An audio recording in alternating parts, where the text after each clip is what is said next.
Live from WTVO Rockford and your home team, Eyewitness News at 5 starts now. COVID cases surge across the U.S. Transmission risk increases in practically every county. One of the latest high-profile cases involves the top of Illinois government. Rockford crime categories show some major increases. We compare this year so far to last year at the same time. And after 2 years away, a local health event returns with potentially life-saving advice. The community gathering combines fun with important information. Good evening, I'm Mimi Murphy. And I'm Eric Wilson. Call it a summer surge and a reminder the COVID pandemic isn't over. The BA.5 variant we've told you about for a few weeks shows no sign of slowing down. And as it keeps spreading, health experts repeat their message to Americans to get a booster shot.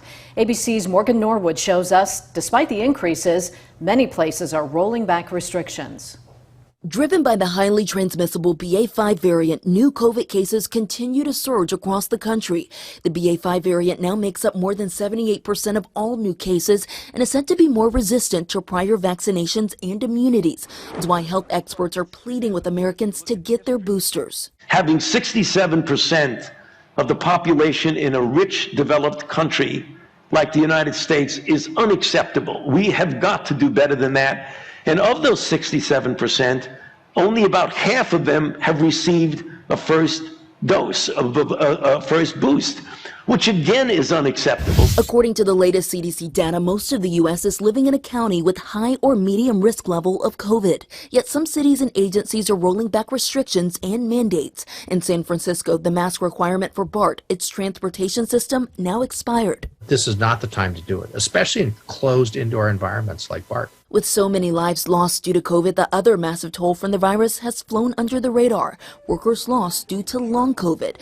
Freddie Fernandez spent 5 months in the hospital battling the virus. He and his family still deal with the lingering effects. It's a day by day, something to appreciate, to value life, because from one day to another, it can be gone. In a hearing Tuesday, one advocate estimating that Americans with long COVID lost about $230 billion a year in earnings, a number she believes could double by 2030 if the population keeps growing and if the virus keeps spreading. There is essentially no way this could not have a significant impact on the economy. Meanwhile, a CDC panel has voted to recommend the Novavax vaccine. The CDC director still needs to sign off before it will be available to the public. Morgan Norwood, ABC News, Los Angeles. In Illinois, Governor J.B. Pritzker tested positive for COVID. His staff says he had a routine screening after he was in contact with other people who tested positive. Pritzker said to have mild symptoms. He is working from home and was prescribed the antiviral medication Paxlovid. The governor says he's fully vaccinated and double boosted. Across the state, COVID cases are on the rise. Illinois hospitals are admitting patients at the highest rate since February. A man's accused of damaging a gas line in Loves Park twice to get out of work. 19-year-old Kyle Lombardi is charged with criminal damage to property and disorderly conduct. It happened at the Schnucks grocery store on Harlem Road. Police say Lombardi is an employee. He was working on both June 24th and July 13th, the days of the two gas leaks. The store's manager told police Lombardi was the person who found both leaks, but didn't work anywhere near the gas line. According to investigators, Lombardi confessed the first line had about $10,000 in damage. Rockford crime rises across all categories. That's according to the latest statistics from City Hall. So far this year, auto thefts show the biggest jump. By this time in 2021, they were just over 200. Now it's nearly 400. That's an 82% increase. Overall, violent crime is up about 6%. There were fewer violent crimes connected to domestic violence. That stat fell 2 percentage points to just over 33%. Nearly 100 area teachers and social services professionals came together to learn about trauma, specifically its effects on students. It was hosted by the Mayor's Office of Domestic and Community Violence Prevention. Topics included domestic and sexual violence and human trafficking. The State Line educators hope to use this knowledge to benefit the community. So the more that we can talk about these really tough topics and share the knowledge and the tools to be successful with kids who are dealing with trauma, the better off our community will be. This was the 5th year for the Educators Summit. It's also important to spot the effects of trauma in yourself. That was one goal of a different event at Rockford's Holy Family Church. Representatives from the National Alliance of Mental Illness Northern Illinois put on the Trauma and Self-Care presentation. NAMI volunteers say it's important to reach out to people who have experienced trauma and be a support. Being connected to your community, having someone to talk to, or even belonging to a religious group or organization can help. Well, trauma really is the result of witnessing or experiencing a traumatic event, and it affects everyone differently. So some people can have, two people might actually have the same event occur to them, but both experience it in a different way. NAMI Northern Illinois covers Boone, Winnebago, Stevenson, and Joe Davis counties. Boone County residents were able to enjoy a farmers market and health fair, all while learning about the services in the community. It was held today in front of the Boone County Clerk's office. Almost 30 booths were filled by organizations and businesses. Local farmers were selling fruits and vegetables, and the Belvedere Fire Department was doing free car seat safety checks.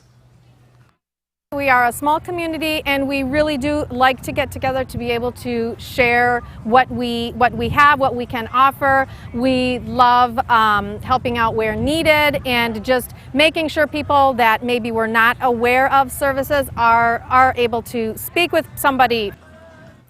This was the first time in 2 years this event could be held due to COVID-19. Opening statements begin in Steve Bannon's contempt of Congress trial. The former Trump advisor refused to comply with a subpoena from the committee investigating the January 6th attack at the Capitol. Jay O'Brien shows us that committee is just days away from holding another public primetime hearing. The Department of Justice beginning to present its case in court today against Steve Bannon on trial for refusing to comply with a congressional subpoena from the House committee investigating the January 6th Capitol attack. Prosecutors saying the former chief strategist for President Donald Trump had, quote, contempt for Congress's authority. Bannon's lawyers telling the jury the charges may be politically motivated, adding their client didn't meet the committee's demand to testify and turn over documents because Bannon's team didn't believe the deadline to comply was firm. The January 6th committee has long alleged Bannon had, quote, specific knowledge about the events planned for January 6th before they occurred, pointing to comments like this Bannon made on his podcast the day before the deadly insurrection. All hell is going to break loose tomorrow. Outside of court yesterday, Bannon blasting the committee's investigation. It's this show trial they've been putting up on Capitol Hill. It's nothing but a show trial. It's time they start having other witnesses, they can give other testimony. Bannon standing trial as the House Select Committee prepares for its final scheduled hearing and planned testimony from two former Trump aides, Deputy White House Press Secretary Sarah Matthews and Deputy National Security Advisor Matt Pottinger. Thursday's primetime hearing expected to focus on the 187 minutes between when rioters violently breached the Capitol and former President Donald Trump's response. And at any point he could have walked to the press room a couple feet away and called off the rioters. One member of the January 6th committee said the panel won't commit to making Thursday their final hearing because evidence continues to come in. Meanwhile, the chair of the committee, Representative Benny Thompson, announced today he's tested positive for COVID, but the upcoming hearing will go on as scheduled. Jay O'Brien, ABC News, Washington. Now, your first warned weather forecast from Chief Meteorologist Candace King. Well, today has been a little warmer than what we had yesterday as temperatures made it into the upper 80s. We fell just shy of that 90-degree mark, but you probably have noticed that heat index factor, or at least the humidity going up, as the heat index has made it into the low to mid 90s across much of the area. We've had plenty of sunshine, a little more cloud cover from time to time. A live look with our SkyTrack camera here out in Freeport at the Park Hills Golf Course. It's been windy, so at least we've had that southwesterly wind, but it's also pulled in a little more moisture. 86 our temperature in Freeport, Rockford. Heat index, however, feels like 92. 95 is what it feels like in Freeport. 90 the current heat index in Janesville.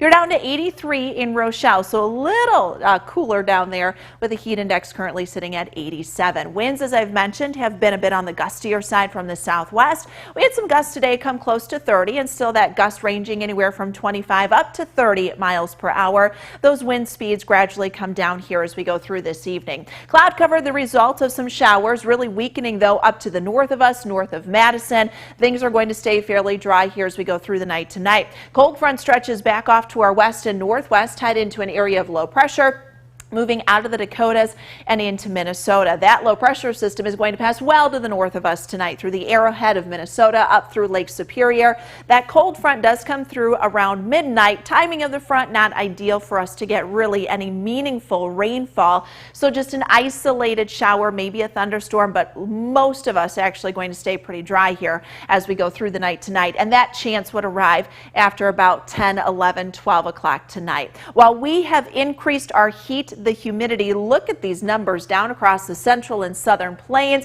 Temperatures well over 100 degrees, so not quite that hot just yet, but we do have to watch things going into the weekend. There's kind of this boundary that wobbles back and forth Thursday, Friday, and Saturday. South of it gets really hot, and we could be talking about some pretty significant heat index numbers here, at least for the start of the weekend. So we'll touch upon that in just a minute. First, let's get through tonight. Temperatures will drop down into the lower 70s here for the start of tomorrow. We do bring in a little bit of drier air behind that front, and I do think we see some cloud cover kind of build back up for tomorrow afternoon. Futurecast wants to paint in a sprinkle or two possible with a little energy that comes in on the backside, but again, we stay dry. Still kind of breezy too with that west and northwesterly wind. Winds then shift around to the southwest on Thursday with a warm front that'll bring us back into the upper 80s for Thursday afternoon. Now let's talk dew point temperatures. Those numbers here in the low to mid 70s. We see them drop a little bit for tomorrow afternoon, so not quite as sticky, but still a little uncomfortable tomorrow. Thursday morning should feel comfortable, but then as the wind picks up from the southwest, you'll notice the humidity start to go back up. Then we look at what's going to happen here going into the weekend. We've got a cold front that comes through Thursday, tries to lift back north during the day on Friday. As it does, if this front pulls north of us on Saturday, that's what we're watching Saturday, look at the heat that could be behind that. Mid 90s for us for high temperatures, and that southwest wind pulls in a lot of moisture, so that could really push that dew point temperature up too. If this scenario plays out, the heat index more than likely would be up over 100 degrees on Saturday. Cold front then comes through, and that could lead to some really heavy rain and gusty thunderstorms Saturday late evening, overnight, and then into Sunday. So something we really got to keep an eye on here for the weekend. 73 degrees, you've got the muggy, breezy evening, isolated storm chance. Late winds tomorrow, still gusting in from the west and northwest, so that northwest direction brings us a little bit of drier air, still at around 30 miles per hour. Temperatures tomorrow right around that 87 degree mark. 89 on Thursday. We're back into the upper 80s for Friday. I kept our temperatures, guys, at 90 degrees on Saturday just to give some wiggle room here for the movement of that front. Still could change a bit, but the start of the weekend we'll watch. We do dry out a little as high pressure builds in early next week, but we could stay in somewhat of an active pattern as we look towards the middle to end of next week. Now sports with sports director Scott Leber. The All-Stars are ready to go at it tonight in Los Angeles at Dodger Stadium. The American League has dominated this game in recent years. The last time the National League won was in 2012, 10 years ago. Now keep in mind, if the game is tied after 9 innings, there's no more extra innings. Instead, the winning league will be determined by a brief home run contest. Each league would send 3 batters to the plate, and each batter will get 3 swings to hit as many home runs as possible. Now, Wilson Contreras will start behind the plate for the National League. Will this be his final time representing the Cubs in an All-Star game? There's a chance he could be dealt soon before the trade deadline. Here are his thoughts on that.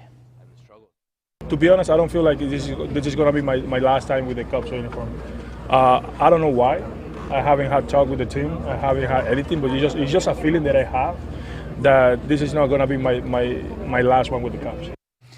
Ian Happ will also represent the Cubs tonight. Now, the White Sox have Tim Anderson and Liam Hendriks at the game. They were asked about a recent report that there are some cliques in the White Sox clubhouse, and maybe that had something to do with the Sox disappointing first half of the season. That clubhouse is fine. I think the only issue that our clubhouse has had is complacency, and the fact that we thought we would just roll out of bed and be able to do what we did last year, and that is something that has proven not to be true. The record says it itself. You know that we got to get on it. So I don't really think it's a whole lot of talking. It's just really we got to go out and do it. You know what I mean? Because talking ain't gonna really change it. We got to go out and compete and play up to our potential. Well, you can watch the All-Star Game tonight on Fox 39. Pre-game show starts at 6. The game coverage will begin at 7. The first pitch will be thrown around 7:30. Hey, NASCAR is returning to Chicagoland like never before. For years, the Cup race was held at Chicagoland Speedway in Joliet, well south of Chicago. Well, now NASCAR officials plan to hold the race on the streets of downtown Chicago starting next July 2nd. Cars will be racing down Michigan Avenue, Lakeshore Drive, all the main streets, and right past Grant Park and Soldier Field, with Lake Michigan all in the background. The street course will have 12 turns. It'll be just over 2 miles long. It's another way NASCAR is trying to add some pizzazz to its schedule. The Chicago race will replace the Road America race in Wisconsin on NASCAR's Cup schedule. Our first morning interactive radar brought to us by Rockford Auto Glass and More. Fairly quiet for us here. We've got a few more clouds out to the north and northwest. Could see an isolated shower late tonight. Better chance going into the weekend. All right, thanks, Candace. And thank you for spending some time with us. Stay safe.